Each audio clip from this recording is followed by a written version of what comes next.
ओम नमो भगवते वासुदेवाय। आज हम श्री गर्ग संहिता के मथुराखंड का 25वां अध्याय सुनेंगे। इसमें हम सुनेंगे मथुरापुरी का महात्म्य एवं मथुराखंड का उपसंहार। तो आइए शुरू करते हैं। बहुलाश ने पूछा, मुनि, जहाँ बलराम जी अकस्मात पहुँच गए वहाँ ऐसा उत्तम तीर्थ सुना गया। ओहो, मथुरापुरी धन्य है जहाँ वे नित्य निवास करते हैं। मथुरा का देवता कौन है? द्वारपाल कौन है? उसकी रक्षा कौन करता है? चार कौन है? मंत्री प्रवर कौन है? और किन किन लोगों के द्वारा वहाँ की भूमि का सेवन किया गया है? श्री नारद जी ने कहा, राजन, साक्षात परिपूर्णता भगवान श्री कृष्ण हरि स्वयं ही मथुरा के स्वामी या देवता हैं। भगवान केशवदेव वहाँ के कलेशनाशक हैं। साक्षात भगवान ने कपिल नामक ब्राह्मण को अपनी वरा मूर्ति प्रदान की थी। कपिल ने प्रसन्न होकर वह मूर्ति देवराजेंद्र को दे दी। फिर समस्त लोगों को रुलाने वाला राक्षस राज रावण देवताओं को जीतकर उस मूर्ति का स्तवन करके उसे पुष्पक विमान पर रखकर लंका में ले आया और उसकी पूजा करने लगा। मिथिलेश्वर तदंतर राघवेंद्र श्रीलंका पर राम विजय प्राप्त करके भगवान वराह को प्रयत्नपूर्वक अयोध्यापुरी में ले आए और वहाँ उनकी अर्चना करते रहे। तत्पश्चात शत्रुघ्न श्री राम की स्तुति करके उनकी आज्ञा से स्वरा विग्रह को प्रयत्नपूर्वक महापुरी मथुरा में ले आए और वहाँ वरा भगवान की स्थापना करके उनको प्रणाम किया।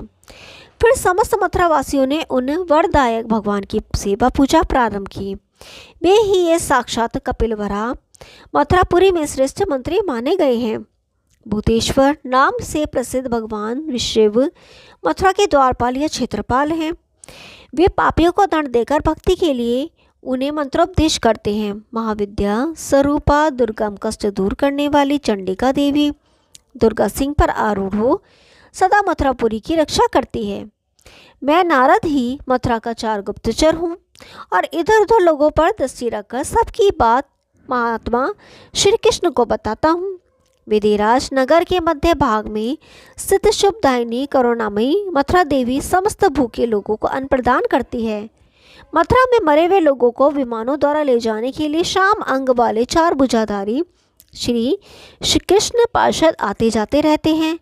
महापुरी मथुरा, जिसके दर्शन मात्र से मनुष्य कृतार्थ हो जाता है, श्री कृष्ण के अंग से प्रकट हुई है। पूर्व काल में ब्रह्मा जी ने मथुरा में आकर निराहार रहते हुए 100 दिव्य वर्षों तक तपस्या की। उस समय वे परब्रह्म श्री हरि के नाम का जप करते थे। इससे उन्हें शंभु मनु जैसे प्रवीण पुत्र की प्राप्ति हुई। नृपराज सतीपति देव पर भूतेश मधुवन में 100 दिव्य वर्ष तक तप करके श्री कृष्ण की कृपा से तत्काल मथुरापुरी और माथुर मंडल के क्षेत्रपाल हो गए। श्री कृष्ण की कृपा प्रसाद से ही मैं मथुरा मंडल का आचार्य बना हूँ और सदा भ्रमण करता रहता हूँ। इसी प्रकार दुर्गा मथुरापुरी में जाती है और निश्चय ही श्री कृष्ण की सेवा करती है। इंद्र ने मथुरा में तप करके इंद्रपद, सूर्य ने तप करके व्यवसत मनु जैसा पुत्र, कुबेर ने अक्षय निधि, वरुण ने पाश और दूर में मधुमन में तप करके सम्यक ध्रुवपद प्राप्त किया था। यही तपस्या करके अम्बरीश ने मोक्ष पाया। राम ने अक्षय शक्ति एवं लवणासुर ने विजय प्राप्त की। राजा रघु ने सिद्धि पाई तथा इसी मधुवन में तप करके चित्रकेतु ने भी अभिष्ट फल प्राप्त किया। यहीं के सुंदर मधुवन में तप करके अत्यंत बलिष्ठ हुए महासुर मधु ने माधव मास में मधुसूदन माधव के साथ युद्धभूमि में जाकर युद्ध किया। सप्तर्षियों ने मथुरा में आकर यहीं तपस्या करके योग सिद्धि प्राप्त की। पूर्व काल में अन्य ऋषियों ने भी यहाँ तप करके सर्वतोमुखी सफलता पाई थी और गोकर्ण नामक वैश्य ने भी यहाँ तप करके महानिधि उपलब्ध की थी। इसी शुभ मधुवन में रोक रावण ने तपस्या करके स्वर्ग के देवताओं पर विजय पाई तथा राक्षसों को अधिकारी बनाकर मंदिर निर्माण करके लंका में प्रतिष्ठित हो बड़ी शोभा प्राप्त की। मिथिलेश्वर यही सुंदर मधुवन में तपस्या करके हस्तिनापुर के राजा शंतनु ने अत्यंत साधु शिरोमणि तथा तत्वस्वार्थ सागर के कर्णधार भीष्म को पुत्र रूप में प्राप्त किया। बहुलाश ने पूछा, देवर्षि शिरोमणि, मथुरा का महात्म्य बताइए। वहाँ निवास करने वाले सज्जनों को किस फल की प्राप्ति बताई गई है? श्री नारद जी ने कहा, राजन, आदि युग में भगवान वराह ने महासागर के जल में जहाँ बड़ी ऊंची लहरें उठ रही थी, डूबी हुई पृथ्वी को जैसे हाथी सूंड से कमल को उठा ले, उसी प्रकार स्वयं अपनी दाढ़ से उठाकर जब जल के ऊपर स्थापित किया, तब मथुरा के महात्म्य का इस प्रकार वर्णन किया गया था। यदि मनुष्य मथुरा का नाम ले ले तो उसे भगवनोच्चारण का फल मिलता है। यदि वह मथुरा का नाम सुन ले तो श्री कृष्ण के कथा श्रवण का फल मिलता है। मथुरा का स्पर्श प्राप्त करके मनुष्य साधु संतों के स्पर्श का फल पाता है।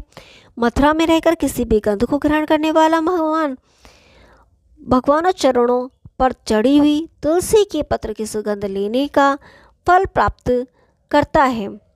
मथुरा का दर्शन करने वाला मानव श्री हरि के दर्शन का फल प्राप्त करता है। स्वयं किया हुआ आहार भी यदि यहाँ भगवान श्री लक्ष्मीपति के नैवेद्य प्रसाद भक्षण का फल देता है। दोनों बाहों से वहाँ कोई भी कार्य करके श्री हरि की सेवा करने का फल पाता है, और वहाँ घूमने फिरने वाला भी पग पग पर तीर्थ यात्रा के फल का भागी होता है। राजन सुनो, जो राजाधिराजों का हनन करने वाला, अपने सगोत्र का घातक तथा तीनों लोगों को नष्ट करने के लिए प्रयत्नशील होता है, ऐसा महापापी भी मथुरा में निवास करने से करोड़ों जन्मों तक योगीश्वरों की गति को प्राप्त होता है। उन पैरों को धिक्कार है जो कभी मधुवन में नहीं गए, उन नेत्रों को धिक्कार है जो कभी मथुरा का दर्शन नहीं कर सके।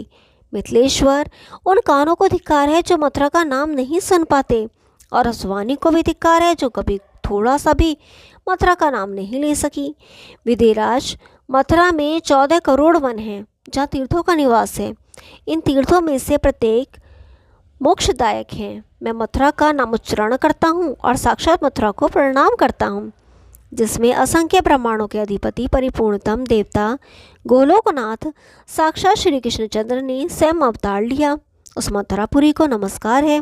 दूसरी पुरियों में क्या रखा है? जिस मथुरा का नाम तत्काल पापों का नाश कर देता है, जिसके नाम उच्चारण करने वाले को सब प्रकार की मुक्तियाँ सुलभ हैं तथा जिसकी गली गली में मुक्ति मिलती है, उस मथुरा को इन्हीं विशेषताओं के कारण विद्वान पुरुष श्रेष्ठतम मानते हैं। यद्यपि संसार में काशी आदि पुरियाँ भी मोक्षदायिनी है, तथापि उन सब में मथुरा ही धन्य है, जो जन्म, मौजी व्रत, मृत्यु और दाह संस्कारों द्वारा मनुष्य को 4 प्रकार की मुक्ति प्रदान करती है। जो सब पुरियों को ईश्वरी, वृचेश्वरी, तीर्थेश्वरी, यज्ञ तथा तप की निधीश्वरी, मोक्षदायिनी तथा परम धर्म धुरंधरा है। मधुवन में उस कृष्णपुरी मथुरा को नमस्कार करता हूँ। विधि राजेंद्र, जो लोग एकमात्र भगवान श्री कृष्ण में चित्त लगाकर संयम और नियम पूर्वक जहाँ कहीं भी रहते हुए मधुपुरी के इस महात्म्य को सुनते हैं, वे मथुरा की परिक्रमा के फल को प्राप्त करते हैं, इसमें संशय नहीं है। विधिराज, जो लोग इस मथुरा खंड को सब और सुनते, गाते और पढ़ते हैं, उनको यही सब प्रकार की समृद्धि और सिद्धियां सदा स्वभाव से ही प्राप्त होती रहती है। जो बहुत वैभव की इच्छा करने वाले लोग नियम पूर्वक रहकर इस मथुरा खंड का 21 बार श्रवण करते हैं, उनके घर और द्वार को हाथी के कर्णतालों से प्रताड़ित भ्रमरावली अलंकृत करती है। इसको पढ़ने और सुनने वाला ब्राह्मण विद्वान होता है, राजकुमारी युद्ध में विजयी होता है, वैश्य निधियों का स्वामी होता है तथा शूद्र भी शुद्ध निर्मल हो जाता है। स्त्रियां हो या पुरुष, इसे निकट से सुनने वालों के अत्यंत दुर्लभ मनोरथ भी पूर्ण हो जाते हैं। जो बिना किसी कामना के भगवान में मन लगाकर इस भूतल पर भक्ति भाव से इस मथुरा महात्म्यत्वा मथुरा खंड को सुनता है, वह विघ्नों पर विजय पाकर स्वर्गलोक के अधिपतियों को लांघकर सीधे गोलोक धाम में चला जाता है। ओम नमो भगवते वासुदेवाय। कल द्वारका खंड शुरू करेंगे, तब तक के लिए नमस्कार।